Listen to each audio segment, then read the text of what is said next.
सम्मानित बुजुर्गों,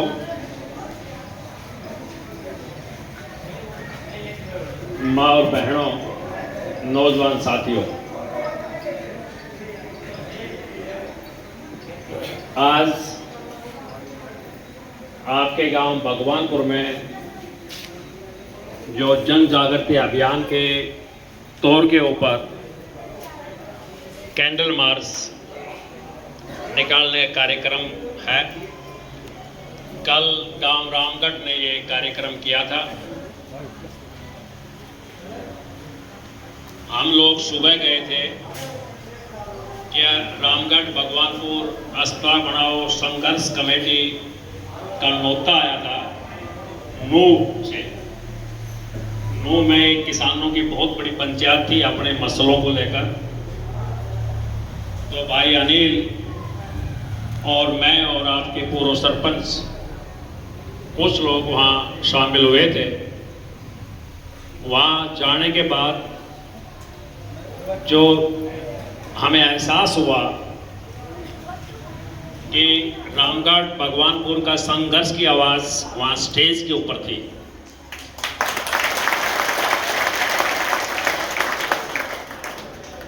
मैं जो चीज़ महसूस करता हूँ मैं आपके बीच में रख रहा हूँ, मैं भाषण नहीं दे रहा हूँ, परंतु 16 जून से जो मैंने महसूस किया है कि 16 जून को वहाँ गए थे और 17 जून को आप धरने पे बैठे थे।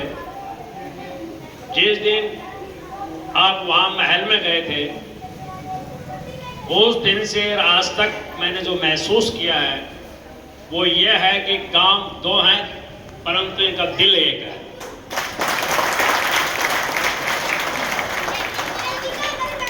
और दोनों का दिल एक साथ धड़कता है।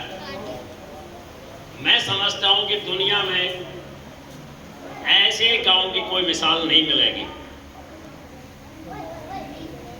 क्योंकि आप एक बहुत बड़े उपकार के लिए गए थे।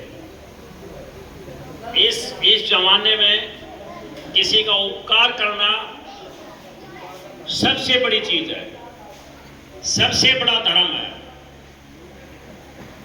वो उपकार था भगवानपुर की जमीन के अंदर हॉस्पिटल बनाना और जो रेवाड़ी के शहर के जो प्यासे लोगों को पानी देना। उस बहुत बड़े उपकार का काम करने के लिए आप राजमहल में गए थे। हमारी माँ और बहनें भी गए थे और गांव के बुजुर्ग लोग भी गए थे। मैं उसकी तफसील में नहीं जाना चाहता। ये दोनों गांव, रामगढ़ और भगवानपुर, दोनों गांव अपमान की घूंट लेकर के वापस हुए थे उस महलों से। राम काम बड़ा होता है। ये अपमान अनिल का नहीं था, ये अपमान बहन जी कृष्णा का नहीं था, किसी गांव का एक आदमी का नहीं था। दोनों गांव के लोग वहां गए, दोनों गांवों को अपमानित होकर आना पड़ा। पहले और भी लोग आए, जब हम गांव में जाते हैं और बताते हैं, परंतु आपकी सबसे बड़ी जो महानता है, सबसे बड़ी जो दोनों गांवों की जो खूबी है, उन्होंने उस अपमान की घूंट पीकर अपने सम्मान को जगा लिया।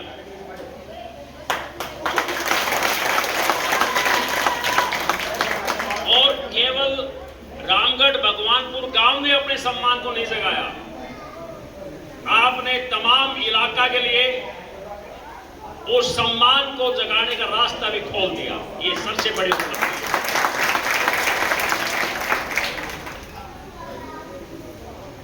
एक गुलामी की जंजीरें आप लोगों ने तोड़ दी। एक आजादी की लड़ाई चली थी अंग्रेज के खिलाफ। उस आजादी की लड़ाई में साल के भगत सिंह जैसे शहीद हुए थे। रेफरेंस आता है इतिहास में, कहानी आती है, बताया जाता है जब भगत सिंह जब आजादी की लड़ाई में मशगूल हो गया, लग गया, तो उनके घर वालों ने सोचा कि इसकी शादी कर दी जाए। शादी कर दी जाएगी, पैरों में दुबका लग जाएगा, बाहर जाना बंद कर देगा, आजादी के नारे भूल जाएगा। जब भगत सिंह को ये मालूम हुआ कि मेरे घर वाले मेरी शादी करने के चक्कर में है, वो एक चिट्ठी छोड़ करके अपने घर रात को अपनी माँ के नाम, पिता के नाम, मैं घर से बाहर जा रहा हूं और मैं आजादी की दुल्हन घर में लेकर आऊंगा और आपका बेटा भगत सिंह चिट्ठी लेकर चलेगा। ये इतिहास कहता है। इतिहास कहता है